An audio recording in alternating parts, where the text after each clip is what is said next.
আমরা যারা অ্যাকাউন্টিংয়ে আউটসোর্সিং করতে চাচ্ছি আমাদের জন্য কুইক বুকসটা খুবই জরুরি। কুইক বুকস সফটওয়্যারটা জানা খুবই জরুরি, কারণ হচ্ছে বাইরে যখন আমরা কাজ করব তখন কিন্তু আমরা বাইরে এসএপি টালি এগুলো দিয়ে কাজ করব না, আমরা করব ওই দেশের ওই কান্ট্রির যে সফটওয়্যারগুলো আছে অ্যাকাউন্টিংয়ের জন্য ইউজ করা হয়, আমরা সেই সফটওয়্যার ইউজ করব। তো ওই সব সফটওয়্যারের ভিতরে কুইক বুক হচ্ছে একটা অন্যতম। কুইক বুক, জিরো, এই দুটো সফটওয়্যার, ওয়েব, জোহা এইগুলা মূলত ইউজ করা হয়। তার মাঝে কুইক বুক এবং জিরো খুবই জনপ্রিয়। তো আমরা কুইক বুকসে যখন আমরা কাজ শিখব তখন কুইক বুকসে আমি আমার প্রিভিয়াস ক্লাসে দেখিয়েছি স্টেপ বাই স্টেপ যে কীভাবে কোনটা কীভাবে এন্ট্রি দিতে হয়। তো আজকে আমরা দেখব কুইক বুকসের মাধ্যমে কিভাবে আমরা নগদে আপনার বাকিতে সেল না করে নগদে আমরা কিভাবে সেল করব, এবং সেই সেল করার পর যদি কোনো রিফান্ড আসে সেটা আমরা কিভাবে এন্ট্রি দেব সেটা আজকে আমরা দেখব। ধন্যবাদ সবাইকে আমার সাথে থাকার জন্য, এবং আপনারা অবশ্যই আমার ভিডিওটা মনোযোগ সহকারে দেখবেন। আমি আমার কুইক বুকসটা একটু যদি নিউ অপশনে যাই, নিউ অপশনে গিয়ে এই যে অপশনগুলো এই সবগুলো অপশন আমি আমার প্রিভিয়াস ক্লাসে দেখিয়েছিলাম। তো আজকে দেখাবো সেলস রিসিপ্ট এবং রিফান্ড রিসিপ্ট। এক্সকিউজ মি, আজান দিচ্ছে, আমরা একটু ওয়েট করি, আমি আবার আসতেছি। তো এই হচ্ছে আমি আমার গত ক্লাসগুলোতে দেখিয়েছিলাম যে কিভাবে ইনভয়েস ক্রিয়েট করতে হয়, রিসিভ পেমেন্ট কীভাবে রিসিভ করতে হয়, এস্টিমেট কীভাবে করতে হয়, তারপর ক্রেডিট নোট, সেলস। আজকে দেখাবো সেলস রিসিপ্ট এবং রিফান্ড। সেলস রিসিপ্টটা হচ্ছে আমরা যখন কোনো কিছু নগদে মানে বাকিতে সেল না করে যখন নগদে সেল করব তখন হচ্ছে সেলস রিসিপ্ট, আমরা তখন সেলস রিসিপ্টে এন্ট্রি দেব। আর যখন আমরা সেই নগদে বিক্রি করার পর যখন কোনো কিছু রিফান্ড আসবে তখন আমরা এন্ট্রি দেব রিফান্ড রিসিপ্ট। সো চলুন আমরা একটু দেখি সেলস রিসিপ্ট। আমার এখানে সেলস রিসিপ্ট আন্ডার একটা এন্ট্রি দেওয়া আছে। আচ্ছা, আমি নতুন করে দিচ্ছি আমি আপনাদেরকে দেখানোর জন্য।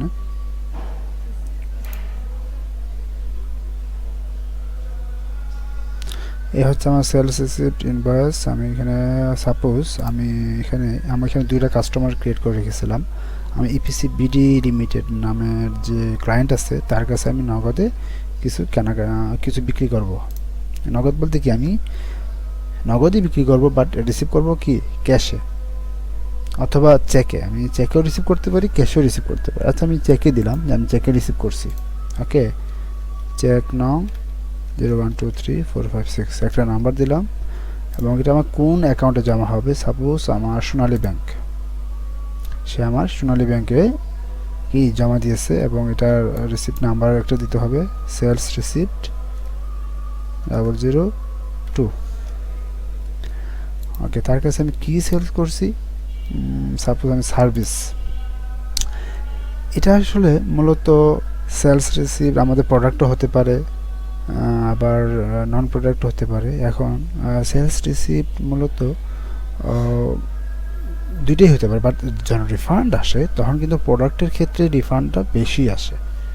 আর কিন্তু আমাদের যে কোম্পানিটা আমি ক্রিয়েট করেছি এটা কিন্তু আমাদের সার্ভিস রিলেটেড কোম্পানি। ওকে, কিন্তু যখন আমরা প্রোডাক্ট সেল করব তখন কিন্তু প্রোডাক্টের রিফান্ড আসার সম্ভাবনা বেশি, কিন্তু সার্ভিস যখন আমরা দিয়ে দিব সেই সার্ভিসটা রিফান্ড আনার সম্ভাবনা খুবই কম। কিন্তু আমি আপনাদেরকে সিস্টেমগুলো দেখাই দিচ্ছি, আপনারা এগুলো এভাবে কাজ করবেন। যেমন আমি তাদেরকে একটা সার্ভিস দিলাম, আমার কত সার্ভিসের মূল্য হচ্ছে 3000। ঠিক আছে, এটা কিন্তু কোনো কি বাকিতে না, আমরা নগদে একটা সার্ভিস দিলাম, সার্ভিস তার কাছে রিসিভ করলাম 3000। কোন ডেটে, এই ডেটটা একটু চেঞ্জ করে দিই। ডেটটা হচ্ছে আমরা 1 তারিখ, ফেব্রুয়ারি 1 তারিখ 2023 তারকে আমরা একটা নগদে সার্ভিস দিলাম। ওকে, 3000, সেভ অ্যান্ড ক্লোজ দিয়ে দিলাম। Save and close. যেহেতু আমরা নগদে তার কাছে সেল করছি তাহলে আমার কি হবে, আমার ব্যাংকে যেহেতু রিসিভ করছি ব্যাংকের অ্যামাউন্ট বাড়বে ব্যালেন্স শিটে, আবার এদিকে আমার প্রফিট অ্যান্ড লসে আমার ইনকাম বাড়বে কত, 3000। চলুন আমরা একটু দেখে আসি আমাদের এটা কোথায় কোথায় হিট করছে। আমরা যদি এইখান থেকে কোথায় গেল আমার প্রফিট অ্যান্ড লসে যাই, তাহলে এখানে দেখব সার্ভিস 47,000। দেখি এর ভিতরে কি আছে। এই যে দেখেন এখানে 3000 টাকার একটা service cash and cash equivalent Sonali ব্যাংকের আন্ডারে ডিপোজিট হয়েছে। এই যে পিসিবিডি সেলস রিসিপ্ট, যে সেলস রিসিপ্ট। ওকে, এখানে আমাদের একটা ইনকাম দেখাচ্ছে 3000 টাকার একটা সার্ভিস, এবং এটার কোথায় কোথায় যাবে, এটা ব্যালেন্স শিটে কোথায় যাবে, অ্যাকাউন্ট রিসিভেবল যাবে না, কারণ হচ্ছে আমরা যেহেতু নগদে গ্রহণ করে ফেলেছি, রিসিভ করে ফেলেছি, তাহলে এটা কোথায় যাবে, আমার ব্যাংকে। আমরা একটু দেখি যে ব্যাংকে আমাদের বাড়ছে কিনা, অ্যামাউন্ট বাড়ছে কিনা দেখি। আমাদের কোন ব্যাংকে ঢুকছে, আমাদের সোনালী ব্যাংকে ঢুকছে। ব্যালেন্স শিটে যাব, ব্যালেন্স শিটে সোনালী ব্যাংক 3000, এই যে দেখেন ব্যালেন্স শিটে সোনালী ব্যাংকে 3000 আমাদের এখানে হিট করছে। ওকে, এখন প্রশ্ন হচ্ছে যে আমরা যদি এই সেলস রিসিভ করার পর, কোনো কিছু সেলস করার পর যদি সেটা রিফান্ড আসে, ক্যাশ সেলস করার পর যদি রিফান্ড আসে, তখন আমরা কি করব। আমরা আবার নিউতে যাব, নিউতে যাওয়ার পর আমরা যে রিফান্ড রিসিপ্ট আছে, আমি আবারও বলি, যখন আমরা কোনো কিছু ক্যাশে সেল করব তখনই যদি ওই প্রোডাক্টটা রিফান্ড আসে তখনই আমরা রিফান্ড রিসিপ্টে এন্ট্রি দেবো। আর যদি আমরা বাকিতে সেল করি তাহলে ইনভয়েস ক্রিয়েট করব, এবং সেই বাকিতে সেল করার পরে যখন কোনো কিছু রিফান্ড আসবে তখন আমরা ক্রেডিট নোট ক্রিয়েট করব। আশা করি সবাই বুঝতে পারছেন। আমি রিফান্ড রিসিপ্টে যাই একটু। আমরা কার কাছ থেকে রিসিভ করছিলাম, যেন ইপিসিবিডি, আমরা ইপিসিবিডিকে থেকে আমরা আবার রিফান্ড করে দেব, ইপিসিবিডিকে আমরা রিফান্ড করে দেব। আমরা করেছিলাম 1 তারিখ সেল করেছিলাম, কিন্তু আমরা দেখা গেল 4 তারিখ দিলাম, 4 তারিখ এসে আমরা রিফান্ড করে দেব। কিন্তু রিফান্ড কোত্থেকে করব, হয় আমরা ক্যাশে রিফান্ড করব, না হলে চেকে রিফান্ড করব। সাপোজ সবসময় রিফান্ড আমরা চেকের মাধ্যমে করব। চেক রিফান্ড ফ্রম থেকে সোনালী ব্যাংক থেকে। আমি চাইলে এখানে যে কোনো ব্যাংক থেকে আমরা যে কোনো ক্যাশও দিতে পারি, এবি ব্যাংক থেকে দিতে পারি, আমি রিফান্ড যেখান থেকে খুশি ওখান থেকে দিতে পারি। আমি সোনালী ব্যাংকে দিলাম, যেহেতু সোনালী ব্যাংকে রিসিভ করছিলাম। কিসের এগেনস্টে, সার্ভিসের এগেনস্টে, কত, 3000। ওকে, দেখেন আমরা ইপিসিবিডি থেকে টাকা রিসিভ করেছিলাম, এখন আমরা রিফান্ড অপশনে গিয়ে ইপিসিবিডি রিফান্ড করতেছি। এটা নাম্বার কি হবে, এটা নাম্বার দিতে হবে, আর রিফান্ড রিসিপ্ট।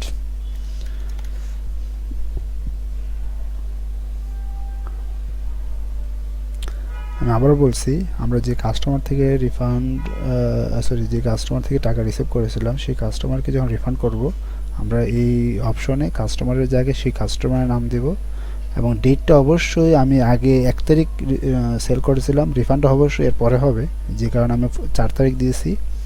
আর পেমেন্ট মেথড আমি তাকে কীভাবে পেমেন্ট করব, সবসময় চেকের মাধ্যমে পেমেন্ট করব, আর ক্লায়েন্ট আমাদেরকে এগুলো সব কিছু বলে দেবে।